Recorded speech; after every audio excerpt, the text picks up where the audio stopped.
morning everyone. Jai Shri Krishna. In the last video we discussed about the stock exchange and the characteristics of the stock exchange. That means the stock market આપણે લઈએ. તો revise કરી લઈએ કે first stock exchange જે છે oldest એ 1875 માં હતું 9th જુલાઈમાં, બરાબર.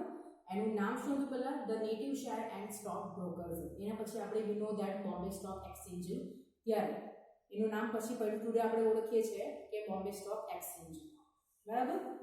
ને સ્ટોક એક્સચેન્જ જે છે એક પ્લેટફોર્મ પ્રોવાઈડ કરે, પ્લેસ પ્રોવાઈડ કરે છે for the buying and selling માટે એક ફેસિલિટી પ્રોવાઈડ કરે છે. અને એક લીગલ છે, લીગલ આપણે સ્ટ્રક્ચર વાઇઝ એ ફોલો કરે છે બીકોઝ કે એ અંડર ધી ફોલો કરે છે under the norms of SEBI and safety regulation act 1956 ના અકોર્ડિંગ ટુ ધી રૂલ્સ જે છે ફોલો કરે છે. અને એના જે ઇન્વેસ્ટર્સ જે છે, એના જે મેમ્બર્સ, આપણે જે મેમ્બર્સ જે છે એટલે કે સ્ટોક માર્કેટના મેમ્બર્સ કોણ કેવા છે તો શેર બ્રોકર્સ, એ બધા રૂલ્સને અકોર્ડિંગ ટુ ધી ફોલો કરે છે. So first functions of the stock exchange આપણે ફર્સ્ટ 6 જ આપણે ડિસ્કશન કરવાના છે. ટોટલ એકદમ અટેન્શન સાથે કરજો, 2 ટાઈમ્સ જોજો.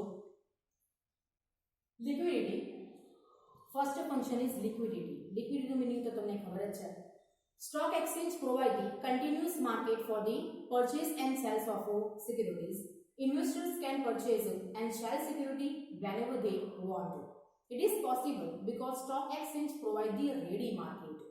And to accord liquidity to the security is an important function of the stock exchange. The stock exchange છે એક પ્લેસ પ્રોવાઈડ કરે છે અને સાથે ફેસિલિટી પણ પ્રોવાઈડ કરે છે. લીગલ કન્સ્ટ્રક્શનમાં રહીને લીગલ સ્ટ્રક્ચરમાં રહીને પ્રોવાઈડ કરે છે કે જે આપણે પીપલ વોન્ટ ડિઝાયર કરે કે મારે પરચેસ કરવું છે, સેલ્સ કરવું છે તો એ કરી શકે. દેટ મીન્સ કે સ્ટોક એક્સચેન્જ જે છે એ રેડી માર્કેટ પ્રોવાઈડ કરે છે, બરાબર. અને આપણે સ્ટોક એક્સચેન્જ કરવું હોય તો આપણે એમાં રજીસ્ટર કરાવવું પડે, મેમ્બરશિપ લેવી પડે. જેમ આપણે કેરેક્ટરિસ્ટિક્સમાં આપણે જોઈ ગયા એમ જ નહીં, બટ મેમ્બરશિપ લેવી પડે. એટલે આપણે નામ જે છે અંદર નોંધાવવું પડે તો જ આપણે શેર જે છે પરચેસ એન્ડ સેલ આપણે કરી શકીએ. અને શેર જે છે એ આપણે લિક્વિડિટીમાં પોસિબલ છે બીકોઝ કે એ કાતે આપણે પરચેસ બી થઈ શકીએ અને પછી 2-3 દિવસમાં આપણે એને સેલ બી કરી શકીએ. જ્યારે પ્રાઇસ અપ એન્ડ ડાઉન થાય આપણને લાગે કે મારે સેલ કરવા છે તો આપણે કરી બી શકીએ. એટલે લિક્વિડિટી શું છે? પોસિબલ છે. Then valuation of the securities. Valuation of the security કે સ્ટોક એક્સચેન્જ જે છે એટલે સ્ટોક માર્કેટ જે છે એ ફેસિલિટીઝ સારી પ્રોવાઈડ કરે છે કે જેની પાસે લિસ્ટેડ ધેટ મીન્સ કે રજિસ્ટર્ડ જે સિક્યુરિટી જે છે લાઈક શેર્સ, ડિબેન્ચર, બોન્ડ્સ, જે કોઈ બી કંપનીના જે એની પાસે છે, બરાબર, સિક્યુરિટીઝ, તો એ સિક્યુરિટીઝનું વેલ્યુએશન કરે છે. અને વેલ્યુએશન એટલા માટે બીકોઝ કે ઇન્વેસ્ટર જે છે કે જેને ખબર પડે કે આ શેર્સની વેલ્યુ કેટલી છે માર્કેટમાં, બરાબર, તો આપણે ક્રેડિટર લોકો જે છે એ પરચેસ કરે કે સેલ્સ બી કરી દે. એટલે કે સ્ટોક એક્સચેન્જ જે છે ફેસિલિટીઝ એની પ્રોવાઈડ કરે છે વેલ્યુએશન ઓફ, એટલે કે પ્રાઇસ જે છે એ પ્રોવાઈડ કરે છે. હવે પ્રાઇસ જે છે એ કયા બેસિસ પર પ્રોવાઈડ કરે છે? તો valuation of securities is possible on the basis of demand and supply of the securities. હવે તમને એમ આમાં બી ઇકોનોમિક્સ ડિમાન્ડ એન્ડ સપ્લાય ના બેસિસ પર પ્રાઇસ જે છે એ કરે છે. તમે 11th માં ઇકોનોમિક્સમાં જોઈ ગયા હતા કે પ્રાઇસ ડિટર્મિનેશન વાળો પોઈન્ટ, બરાબર. તો પ્રાઇસ ડિટર્મિનેશન વાળો પોઈન્ટ થી આપણે થોડું એક્સપ્લેન કરીએ તમને ખબર પડે કે આપણે વેલ્યુએશન કેવી રીતે એ સિક્યુરિટીઝનો લોકો કરે છે. તો ડિમાન્ડ એન્ડ સપ્લાયમાં આપણે એવું જોઈ ગયા હતા પ્રાઇસ ડિટર્મિનેશનમાં કે જ્યારે ડિમાન્ડ ઇન્ક્રીઝ થાય, બરાબર, જ્યારે ડિમાન્ડ ઇન્ક્રીઝ થાય એન્ડ સપ્લાય જે છે લો થઈ જાય ત્યારે પ્રાઇસની શું ઇફેક્ટ પડશે? ઇન્ક્રીઝ થઈ જાય, બરાબર. ડિમાન્ડ એટલે કે પરચેસ કરવા વધારે હોય પણ સપ્લાયની ઓછી હોય તો પ્રાઇસ કેવી થઈ જાય? ઇન્ક્રીઝ થઈ જાય. એનાથી અગેન્સ્ટ શું થાય? ડિમાન્ડ ડિક્રીઝ થઈ જાય, સપ્લાય ઇન્ક્રીઝ થઈ જાય તો પ્રાઇસ કેવી થાય? ડિક્રીઝ થઈ જાય. અગેન્સ્ટ શું થાય કે ડિમાન્ડ ડિક્રીઝ થઈ જાય એટલે પરચેસ કરવાવાળો કોઈ હોય નહીં, સપ્લાય વધી જાય ત્યારે પ્રાઇસ શું થાય? એ ડિક્રીઝ થઈ જાય. એટલે આનાથી આપણે ખબર પડે છે કે કઈ કંપનીના શેર જે છે એ સારા છે, કઈ કંપનીની માર્કેટમાં વેલ્યુ સારી છે. તો ક્રેડિટર લોકો શું કે ઇન્વેસ્ટર લોકો શું, એ લોકોને ખબર પડે કે મારે કયા શેર વિથડ્રો કરવા છે ને કયા શેર પરચેસ કરવા છે ને કયા શેર એ સેલ કરવા છે. એટલે આવી રીતે એ લોકો વેલ્યુએશન જે સ્ટોક માર્કેટ જે છે આ ફેસિલિટી પ્રોવાઈડ કરે કે સિક્યુરિટીની વેલ્યુએશન મેઝરમેન્ટ કરવા માટે પ્રાઇસ જે છે એક મેઝરમેન્ટ કરે.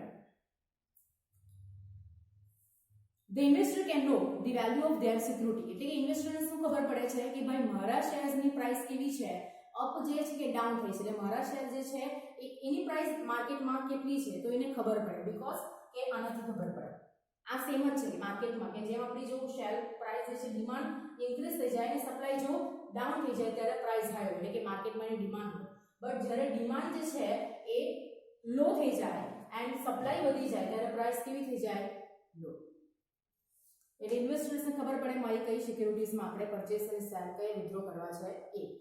The valuation of the security can also be useful to the government and creditors. હવે આ જે પ્રાઇસ ઓફ વેલ્યુએશન જે છે હવે ગવર્નમેન્ટ અને ક્રેડિટર્સને કેમ યુઝફુલ છે, બીકોઝ કે જ્યારે પ્રાઇસ એની વધી જશે કે જ્યારે કંપની જે છે એ ગ્રો કરશે, બરાબર, કંપની જે ગ્રો કરશે તો ઓબ્વિયસલી એનો પ્રોફિટ કેવો થશે, ઇન્ક્રીઝ થશે. અને પ્રોફિટ જો ઇન્ક્રીઝ થાય તો ટેક્સ એને પે કરવો પડે. પ્રોફિટ જો ઇન્ક્રીઝ થાય તો એને ટેક્સ કરવો પડે, એટલે ટેક્સ જે છે એ ગવર્નમેન્ટનો બેનિફિટ જ છે, બરાબર. અને ક્રેડિટરને પણ બેનિફિટ થાય બીકોઝ કે એના શેર્સની પ્રાઇસ જે છે ઇન્ક્રીઝ થઈ જાય. એટલે કે બંને, એક તો કંપની, ગવર્નમેન્ટ એન્ડ ક્રેડિટર્સ એ બંને માટે જે છે એ યુઝફુલ થઈ જાય valuation of securities. Other factor, આ એક બીજું પહેલું ફેક્ટર છે કે પ્રાઇસ ડિટર્મિનેશન થાય છે તો ડિમાન્ડ એન્ડ સપ્લાયના બેસિસ પર.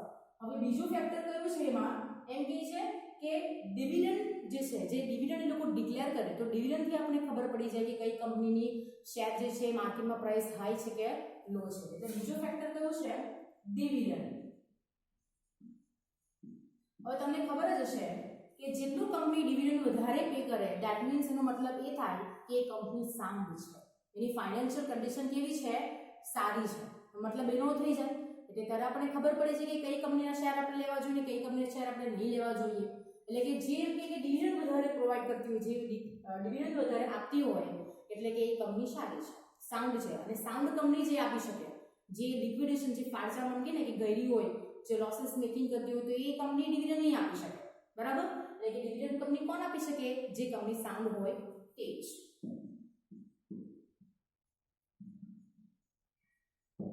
એટલે આ રીતે પણ ખબર પડે કે માર્કેટમાં આ શેરની પ્રાઇસ કેટલી છે, બરાબર. તો વેલ્યુએશન આવી રીતે થાય, એક તો on the basis of demand and supply and other factor like a dividend. તો આ થઈ ગયું valuation of security. Than third, conversion of saving into capital.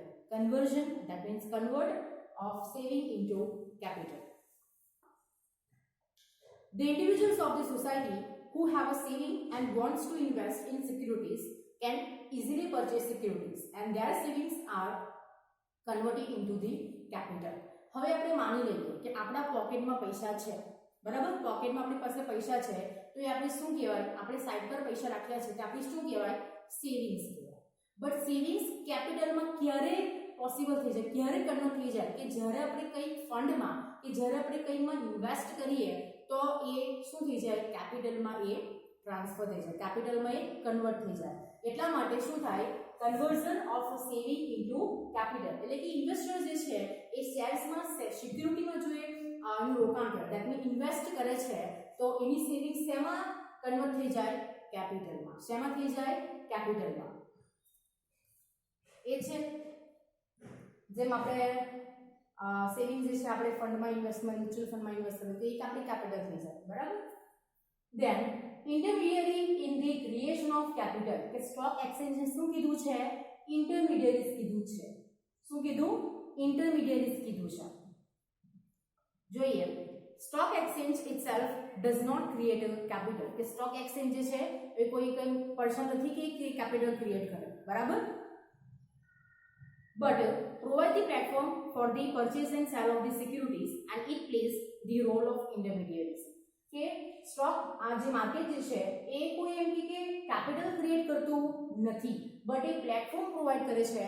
કોને પ્લેટફોર્મ પ્રોવાઈડ કરે છે, એક તો કંપની, કોને, કંપની કે જે શેર ઇશ્યુ કરે, જે શેર શું કરે છે, એટલે ધારો કે HDFC છે બેંક કે ICICI છે, બરાબર, એ કંપની છે, આપણે માની લઈએ તો એ જે છે એ કંપની એન્ડ આના જે શેર પરચેસ કરે તેને શું કહેવાય, investor.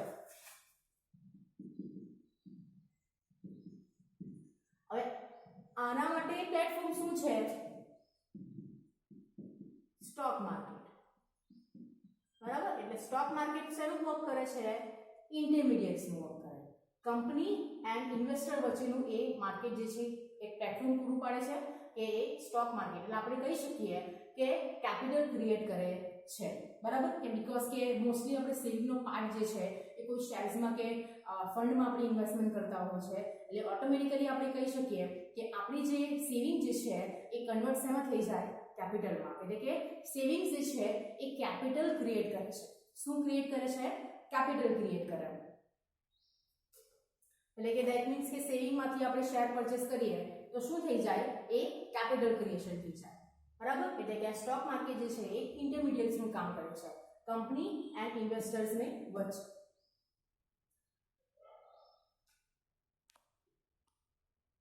Safety in the transactions, કે ટ્રાન્ઝેક્શન કેવા થઈ જશે? Safety wise.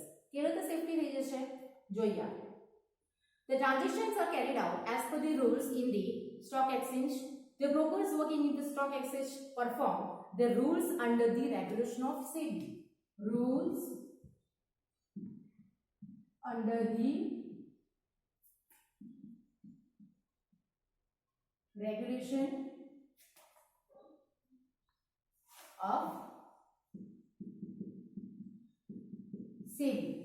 એટલે કે સ્ટોક એક્સચેન્જ આપણે કેરેક્ટરિસ્ટિક્સમાં જોઈ ગયા હતા કે સ્ટોક એક્સચેન્જ જે છે એ રજીસ્ટર કરાવવું પડે અને એને સેબી અને સેલ્ફ રેગ્યુલેશન જે એક્ટ જે છે 1956 એ અકોર્ડિંગ ટુ એને રૂલ્સ ને રેગ્યુલેશન ફોલો કરવા પડે. તો ઓબ્વિયસલી કે જેમાં પ્રોસિજર થાય છે એ બ્રોકર્સને પણ, જે બ્રોકર્સ આપણે ખબર જ છે કે આપણે ઇન્વેસ્ટર ડાયરેક્ટલી ઇન્વેસ્ટ કરી શકતા નથી, બટ એટલે શેર બ્રોકર એ આપણા વતી કરે છે ઇન્વેસ્ટમેન્ટ. એટલે બ્રોકર જે છે, જે મેમ્બર જે છે સ્ટોક માર્કેટના, તો એ લોકો શું કરશે? એ અંડર પરચેસ એન્ડ સેલિંગ જે છે ટ્રાન્ઝેક્શન કરે છે તો અંડર ધી એ ફોલો કરે છે under the rules of SEBI, under the rules of SEBI ના security exchange board of India એના વાઇઝ કરે છે. So the transactions are carried out safely. The stock exchange provide the safely to investor as the transactions are carried out in stock exchange as per the rules and regulation of stock exchange. એટલે આમાં ખાલી તમારે એટલું લખવાનું છે safety in ટ્રાન્ઝેક્શનમાં કે આપણે જે પરચેસ અને સેલ કરીએ છીએ સ્ટોક માર્કેટ જે પ્લેટફોર્મ પ્રોવાઈડ કરે છે અને એના જે મેમ્બર હોય છે તો એ પરચેસ અને સેલિંગ જે છે અકોર્ડિંગ ટુ ધી આરબીઆઈ ના રેગ્યુલેશનમાં કરે છે એટલે એને ફોલો કરવા પડે છે. એટલે ટ્રાન્ઝેક્શન જે છે આપણે કેરીડ આઉટ થાય છે સેફલી.